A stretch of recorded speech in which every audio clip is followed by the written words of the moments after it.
بسم اللہ الرحمن الرحیم۔ السلام علیکم ورحمۃ اللہ وبرکاتہ۔ برادران اسلام، الکرم آفیشل کے پلیٹ فارم پر ایک اور نئی ویڈیو میں آپ کا خیر مقدم ہے۔ آج کی اس ویڈیو میں اپنے ویورز کے ساتھ کریم آقا علیہ السلام کا ایک ایسا فرمان عالی شان کا مفہوم شیئر کروں گا جس میں آپ علیہ السلام نے ہمیں گناہوں سے بچنے کی تلقین فرمائی ہے۔ وہ کون سے گناہ ہیں جن سے سرکار دو عالم صلی اللہ علیہ وآلہ وسلم نے ہمیں گناہوں سے بچنے کی تلقین فرمائی ہے؟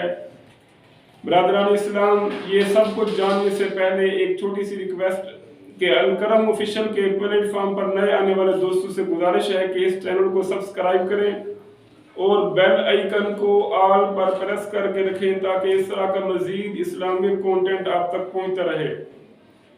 تو برادران اسلام، تو حضرت سیدنا ابو ہریرہ رضی اللہ تعالی عنہ روایت کرتے ہیں کہ حضور نبی کریم صلی اللہ علیہ وآلہ وسلم نے ارشاد فرمایا کہ 7 گناہوں سے بچو۔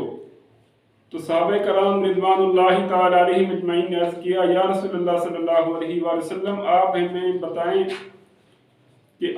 بتائیں وہ 7 گناہ کون سے ہیں؟ تو رسول اللہ صلی اللہ علیہ وآلہ وسلم نے فرمایا کہ وہ 7 گناہ یہ ہیں: اللہ تعالیٰ کے ساتھ کسی کو شریک ٹھہرانا، جادو کرنا، یتیم کا مال ہڑپ کر جانا، کسی کو ناحق مارنا، سود کھانا، میدان جنگ سے بھاگ جانا اور نیک عورت پر تہمت لگانا۔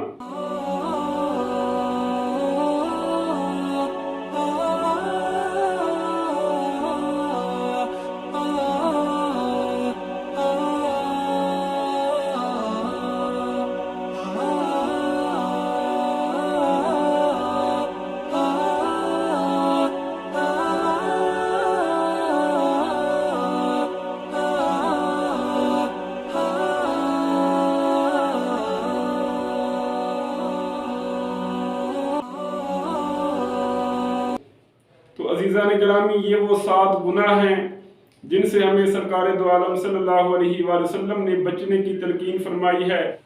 ہمیں دعا کرنی چاہیے کہ ہم اللہ تعالیٰ کے ذات کے ساتھ کسی کو شریک نہ ٹھہرائیں، کسی کو ناحق قتل نہ کریں، ہم سود کھانے سے بچیں۔ برادران اسلام، ہمیں چاہیے کہ ہم یتیم کا مال ہڑپ نہ کریں، یتیم کے ساتھ حسن سلوک سے پیش آئیں۔ اسی طرح سرکار دو عالم صلی اللہ علیہ وآلہ وسلم کے فرمان کے مطابق نیک عورتوں پر تہمت لگانے سے اللہ رب العزت ہم سب کو محفوظ فرمائے۔ برادران اسلام، یہ وہ 7 کام ہیں جن سے ہمیں ہمیشہ بچنا چاہیے۔ اللہ رب العزت کی بارگاہ میں ہمیں پناہ مانگنی چاہیے کہ یا باری تعالیٰ ہمیں ان کاموں سے، ان 7 گناہوں سے بچا جن سے بچنے کی تلقین ہمیں سرکار دو عالم صلی اللہ علیہ وآلہ وسلم نے فرمائی ہے۔